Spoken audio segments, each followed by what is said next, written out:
let's just use an analogy. Let's imagine in the streets there are two gangs at war with each other, okay? Gang A and Gang B. Okay, Gang A, Gang B. And if you look at gangs, they are structured as hierarchies, okay? But there's a lot of autonomy among the different sections, okay? And what holds the gangs together, of course, is the leader. So when these two gangs go to war, what they try to avoid is killing each other's leader. Why? Because a war is often used to achieve certain political objectives, right? And so the point isn't to kill everyone. The point is to negotiate a treaty that is most beneficial to you. And you do that by negotiating with each other's leaders, okay? Because they have the authority to implement the treaty. That's the first reason. The second reason is if you kill the leader, then more people, there'll be a competition to replace the leader, right? And during a gang war, the person who is most violent, the most extreme, will often become the new leader, okay? So by killing this leader, not only do you cause conflict among the gang, but you also cause a massive escalation in the conflict between these two gangs, and there's really no way out. That is why historically you do not target other nations' leaders, because then there's no off-ramp. Okay? So by targeting Larijani, the Israelis and the Americans have ensured that there will be no off-ramp now. This war we fought to the bitter end. And unfortunately, as we discussed previously, that is the objective here. The Israelis and Americans are interested in maximalist aims to destroy Iran permanently. Okay? And the Iranians are also maximalists in that they want to destroy the global economy permanently in order to restructure reality itself. All right, okay.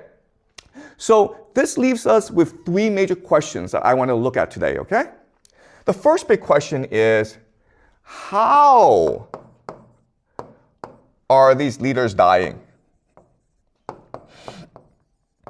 It's not that easy to kill a leader, right? Because he's protected by security. And usually there are two ways to figure out where the leader is, okay? There's human intelligence, called HUMINT, and there's signal intelligence, called SIGINT. Okay? Human intelligence, signal intelligence. Signal intelligence just means electronic eavesdropping, where I listen in on your telephone calls, where I track your IP address, okay? And the Israelis and Americans are obviously very sophisticated in that. And the Americans and the Israelis are saying that we are using electronic surveillance in order to track these people down. I don't think that's convincing. I think the most important source, the most reliable source of information is human intelligence, having spies embedded in local networks to spot for you where they are, okay? That's the best way to figure out where they are. So then this raises the question, how are the Israelis and the Americans getting this human intelligence, okay? All right, that's the first question we want to look at. How are these leaders dying? Second question is like, why are they dying? Like, what's the point of killing them, right? Because once they die, they can just be replaced, and they're often replaced by a more extreme individual, okay? So that's the second question we want to look at. And the third question we want to look at is, what does this mean for the war and the world? Okay? What do these decapitation strikes ultimately mean for how this war will progress and how this will affect the world in general, okay? All right, so those are the three big questions I want to look at. So to answer these three questions, I want to introduce a new idea to you, okay? It's called the law of proximity. The law of proximity, the idea is this. Whenever you play a game, you're not just playing one game. You're playing many, many different games. And the game that you choose to play is the one that is most proximate to you, the one that is most close to you. And that impacts your decision making the most. Okay, so that's a law of proximity. So let me explain to you what this means using an analogy, okay? Let's just use your life. You are playing actually multiple games every single day, all right? So let's examine this. The first game you play, of course, is the family game, right? So you might have parents and you have siblings, okay? And the game you're playing, of course, is to win attention from your parents. And to do so, depending on who your siblings are, you might use different strategies, including doing well in school or being a pain in the ass. Unfortunately, my kids choose to be a pain in the ass, okay? Yes. The parents are playing another game, which is social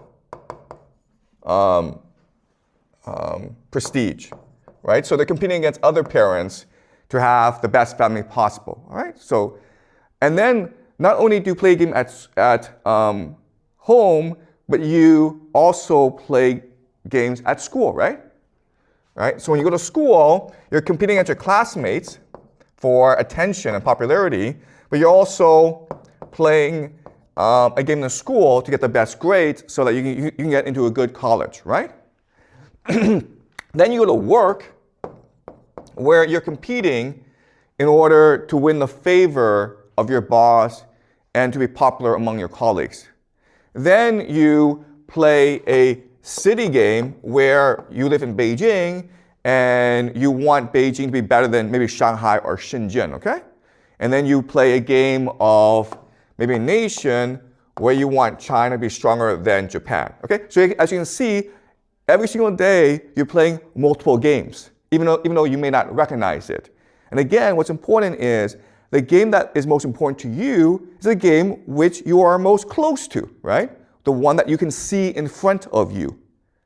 Okay, does that make sense? Okay, but this is also true for nations as well, where we think that the game is between nations.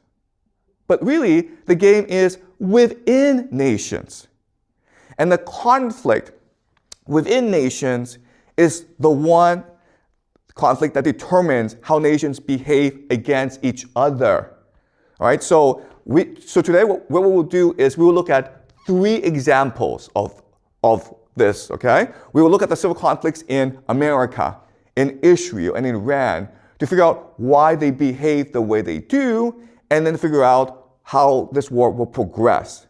Okay, so clearly there is a civil conflict right now in America. Okay, you have the Democrats and you have the Republicans. Now what's odd is that even though these 2 different political parties are at war with each other, they both support the war because their calculus is different. Okay, so why do the Democrats support this war? Well, it's because they believe that this war will be extremely unpopular in America, which will allow the Democrats to dominate in the midterms in November and then win the presidential election in 2028. And they believe that this war will be so unpopular, it will destroy Donald Trump and allow the Democrats to rule forever. It will basically destroy the Republican Party. All right?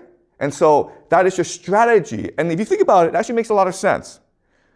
The Republicans have a different strategy, which is this war may be unpopular, and this war may make America lose, but it's okay. Why? Because in a time of war, the president has something called the Emergency Powers Act, okay? Emergency powers.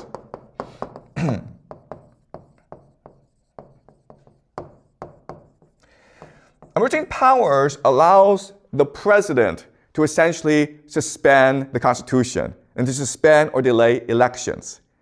Also, the Republicans want to pass something called Safe America Act. Okay? The Save America Act, which means that if you are a voter, you must present ID in order to vote. And you think that this is, well, reasonable, but historically, the idea of checking ID is a way to discriminate against minorities, right? To have police officers there to scare minorities. And that's traditionally how racism was enforced in America.